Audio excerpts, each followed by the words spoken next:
Assalamu alaikum, dear viewers. I hope you all are doing well. I welcome you all to this exciting lecture. In this lecture, I'm going to talk about newspaper reading. As you all know that reading newspaper is very important for all of us. Primarily, if you read a newspaper, it will increase your journal knowledge. Or to be more precise, it will increase your current affair and international affairs awareness and knowledge, because you'll get updated things in the newspaper. And therefore, newspapers are vitally important for improving your linguistic skills. You come across different writers, so you get to learn, the different methods of writing and different ideas and different thinking patterns. I mean, it's quite informative. So I have with me here, the New York Times, the New York Times newspaper. I'll be touching upon it, and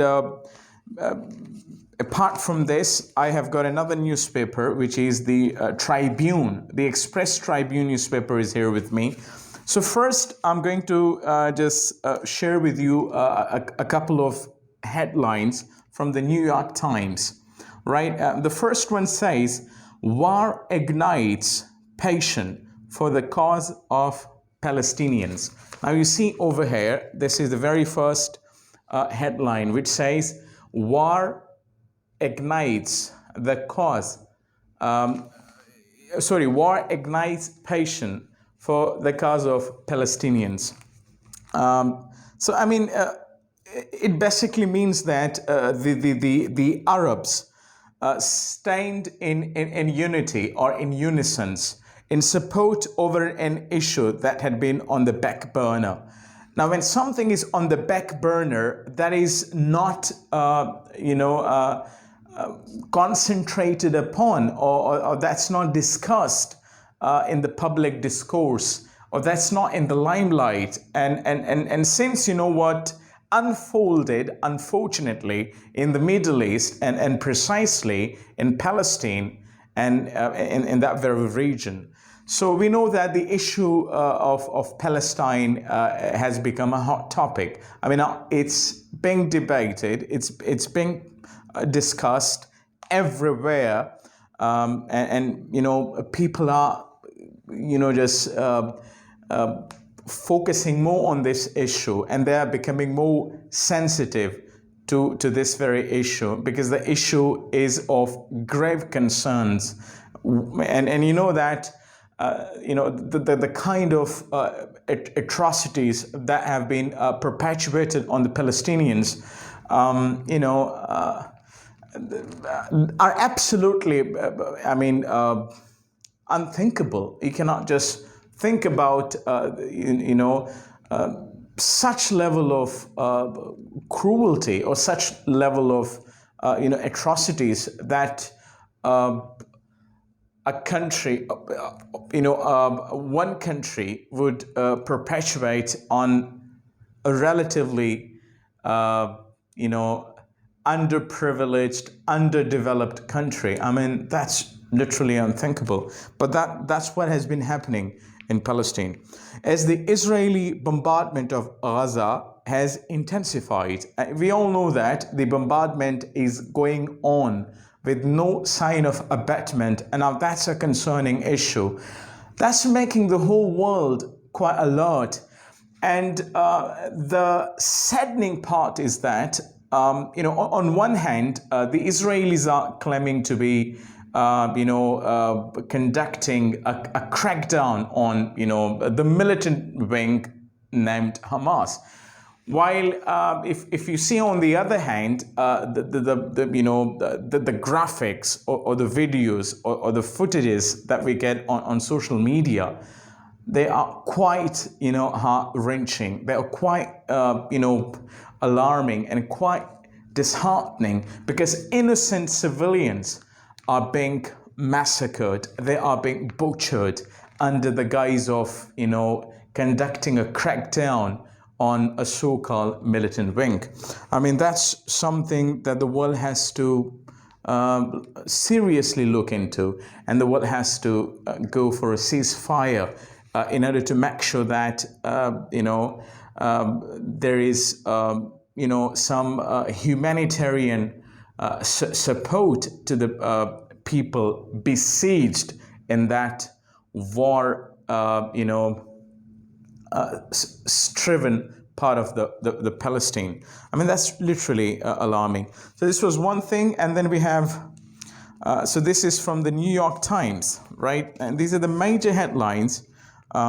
You get to study or learn many different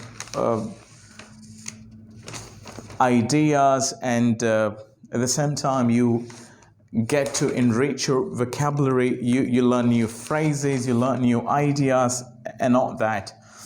So it's quite helpful, right? As there is, if you just move inside the newspaper, you get the opinion page. Now, the opinion page is vitally important. So because it has lots of things for you to learn and ponder over. So as you see over here, running in a body, that's my own. Running in a body, that's my own. So there is an athlete talking about the importance of running. I was told I needed surgery to continue racing competitively. So the athlete is saying that he was told by the practitioner that he needed surgery to continue racing competitively. I know I look like a man, I know I sound like a man, and maybe even walk like a man and dress like one too, but I'm not a man, I'm a woman. Playing sports and having muscles and a deep voice make me less feminine. Yes, I am a different kind of woman. I know, but I'm still a woman. So you see, what the athlete is telling us. I began running competitively as a teenager in South Africa.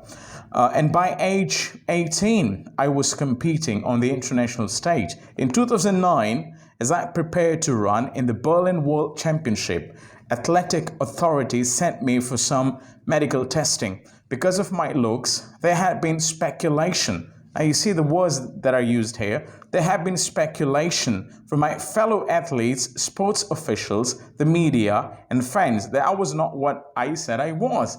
That I was not what I said I was. Look at the sentence. I arrived at the medical appointment expecting to be checked for performance-enhancing drugs. Instead, at age 18, I had my first gynecological exam. So that means she was tested, for what her gender was.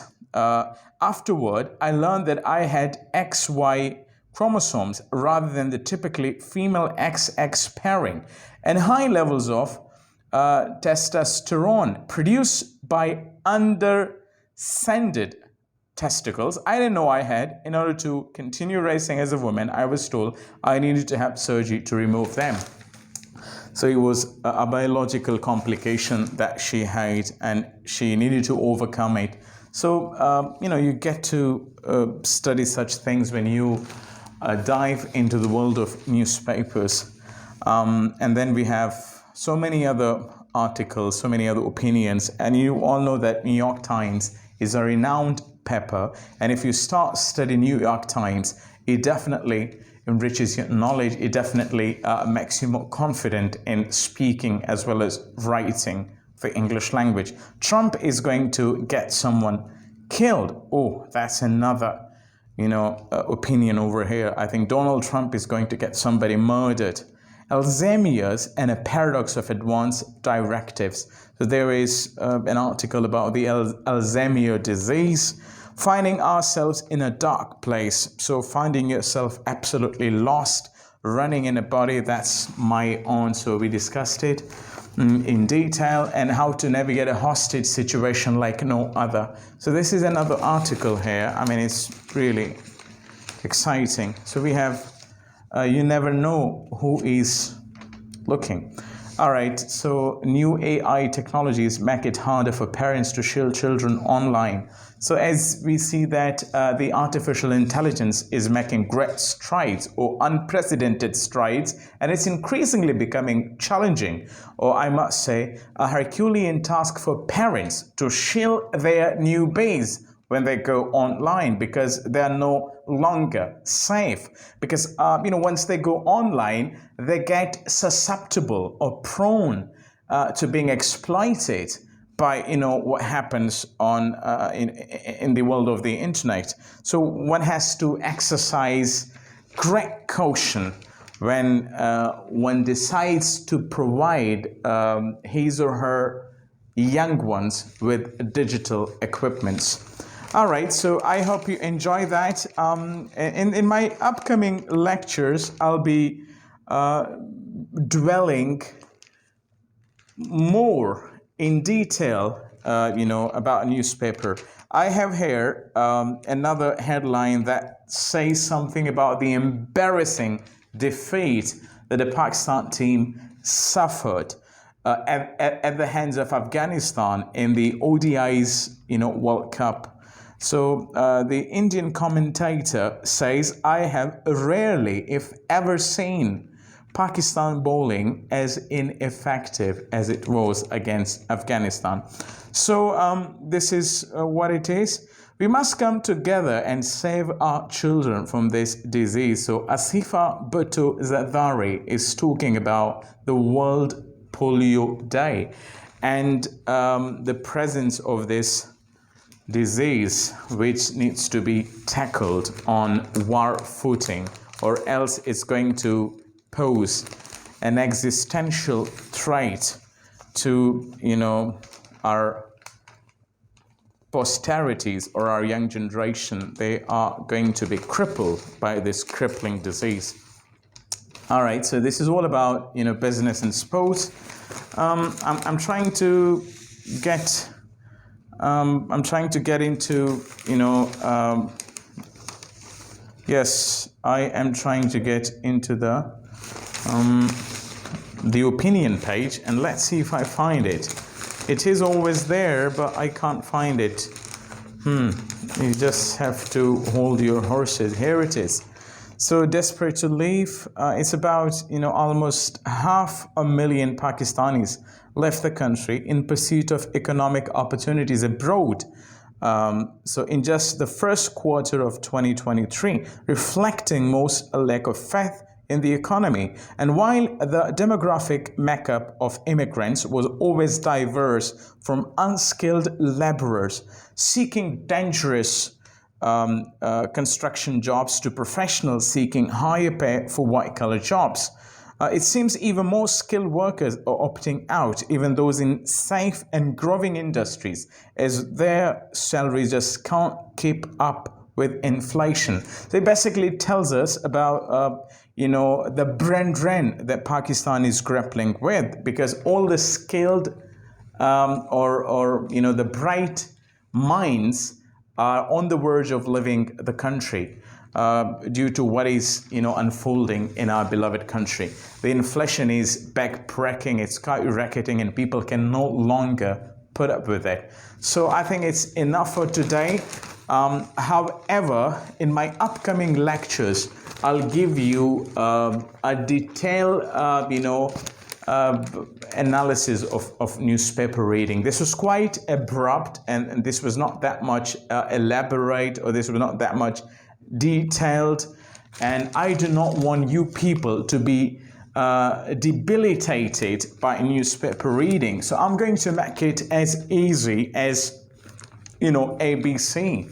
So I look forward to catching up with you in my next lecture. Till then, take a great care of yourselves. Thank you very much for watching.